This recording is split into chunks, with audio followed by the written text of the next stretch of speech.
اللہم صلی علی محمد و آل محمد وعجل فرجہم اجمعین۔ ان اللہ و ملائکتہ یصلون علی النبی یا ایھا الذین آمنوا صلوا علیہ وسلموا تسلیما۔ اللہم صلی علی محمد و آل محمد وعجل فرجہم اجمعین۔ قل لا اسلکم علیہ اجرا الا المودۃ فی القربی، سورۃ شورى کی آیت نمبر 23۔ ارشاد ہوتا ہے کہ اے میرے حبیب، ان سے سوال کر کہ میں اجر رسالت چاہتا ہوں، مگر سوائے اس کے کچھ نہیں کہ میرے اقربا سے مودت کرو۔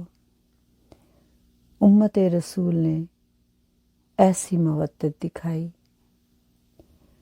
کہ کربلا میں قیامت کا منظر تھا۔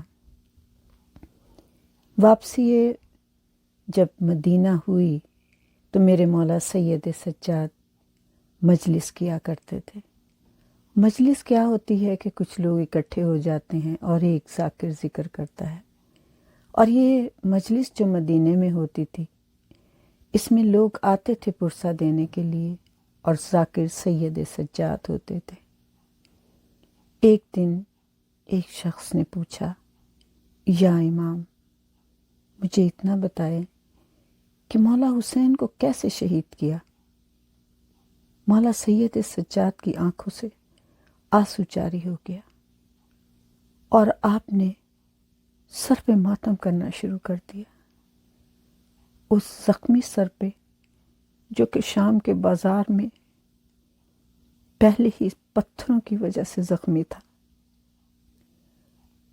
اور آگ کی وجہ سے جو انگارے گرائے گئے تھے اوپر سے، اور اس گرم پانی کی وجہ سے زخم ہو چکے تھے۔ میرے مولا نے کہا کہ تو پوچھتا ہے کہ میرے بابا کو کیسے شہید کیا؟ میں تجھے بتاتا ہوں۔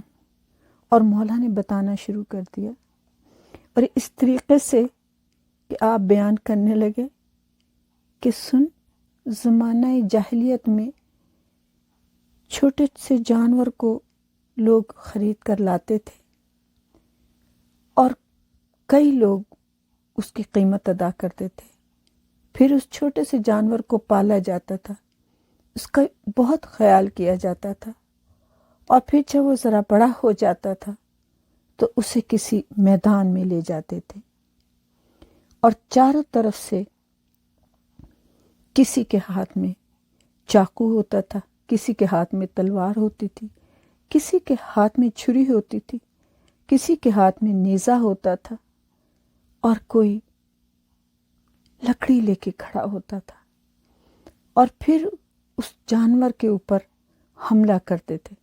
کوئی چاقو مارتا تھا، کوئی چھری مارتا تھا، اور جب جانور کو چاقو لگتا تھا، چھری لگتی تھی، تلوار لگتی تھی، تو وہ دوڑتا تھا، وہ بھاگتا تھا، اور یہ اسی طریقے سے حملہ کرتے رہتے تھے، اور آخر کار وہ دوڑتے دوڑتے زخموں سے چور ہو کر اس کے جسم سے خون اتنا نکل جاتا تھا کہ وہ گر جاتا تھا۔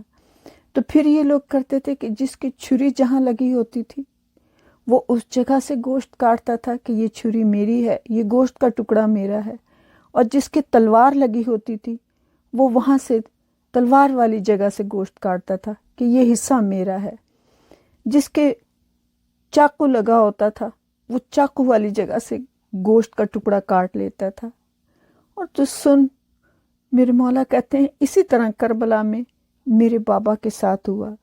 کوئی چھری مار رہا تھا، کوئی چاقو مار رہا تھا، کوئی تلوار مار رہا تھا، اور زخم پہ زخم لگا رہے تھے، اور پھر جسے کچھ نہ مل رہا تھا وہ پتھر مار رہا تھا کہ آخری وقت تھا، اور میرے بابا بیٹھے ہوئے تھے، جو تیر تھا اس کو نکال رہے تھے، جو تیر مارا تھا، کہ ایک ظالم نے ایک ایسا پتھر مارا جو میرے بابا کی پیشانی پر لگا۔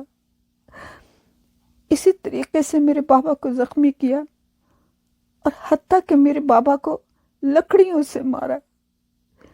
تو جب یہ بات سنی تو اس نے کہا، یا امام، وہاں پر پتھر تھے، تلوار تھی، چاقو تھے، چھریاں تھیں، تلواریں نیزے تھے، لیکن مولا وہاں پر یہ چھڑیاں کیسے آ گئیں، عصا کیسے آ گئے؟ تو میرے مولا نے کہا سنو، وہ لوگوں کے پاس، یزیدیوں کے پاس عصا تھے، اور وہ کہہ رہے تھے جلد سے جلد حسین کو شہید کرو کہ ہم نے جمعے کی نماز پڑھنی ہے۔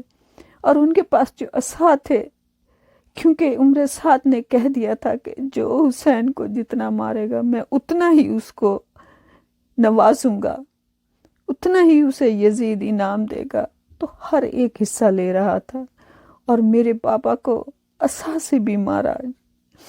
میرے مولا زار قطار رو رہے تھے، بہن کر رہے تھے، تڑپ رہے تھے، وہ کہہ رہے تھے میرے بابا کو اس جانور کی طرح ہی مارا جیسے کہ یہ زمانہ جاہلیت میں مارتے تھے، کسی جانور کو پال کے۔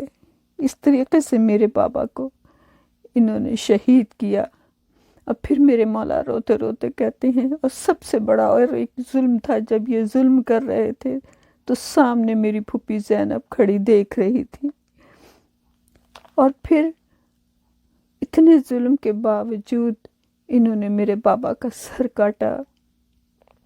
اور سب سے اور زیادہ ظلم یہ تھا کہ شام کے بازار سے ہوتے ہوئے جب ہم دربار میں پہنچے ہیں، ہمارے سر زخمی تھے، اتنا خون تھا کہ میں پھوپھی کو نہیں پہچان پا رہا تھا، پھوپھی مجھے نہیں پہچان پا رہی تھی، اور ہم شام کے دربار میں کھڑے ہیں اور میرے بابا کا سر لایا، اور اس ظالم نے وہ خیزران کی چھڑی جس میں کانٹے لگے ہوئے تھے میرے بابا کے زخمی خشک ہونٹوں پر، اس نے وہ چھڑی مارنی شروع کر دی تھی۔ اور اس وقت میرا اور میری بہنوں کا، میری ماؤں کا عجب حال تھا، ہم کچھ نہیں کر سکتے تھے، ہم دیکھ رہے تھے اور خدا سے فریاد کر رہے تھے، اللہم صلی علی محمد و آل محمد۔ بہر الہ، یہ ذکر کے صدقے محمد و آل محمد کے صدقے ہمارے گناہ کبیرہ و صغیرہ کو معاف کر دینا۔ جو مومن اور مومنات اس دنیا سے چلے گئے ہیں، ان کے گناہ کبیرہ و صغیرہ کو معاف کر دینا۔ اے میرے مولا، بے اولاد کو اولاد عطا کر، بے روزگار کو روزگار عطا کر، مقروض کے قرض ادا کر دے، بے گناہ قیدیوں کو رہائی عطا کر دے۔ اے میرے مولا، وقت آخر ہمارے امام ہمارے پاس ہیں، اے میرے مولا ہماری عاقبت بخیر کر دینا۔ اے میرے مولا ہمارے گناہوں کو معاف کر دینا۔ روز محشر ہمیں پیاس کی شدت سے بچانا، پاک زہرا کی چادر کے سائے میں، مولا علی کے علم کے سائے میں رکھنا۔ شافی محشر ہماری شفاعت فرمائے اور ہمارے عاقبت کو بخیر ہوئے میرے مولا، امام زمانہ کا جلد ظہور ہو جائے۔ اللہم صلی علی محمد و آل محمد وعجل فرجہم اجمعین۔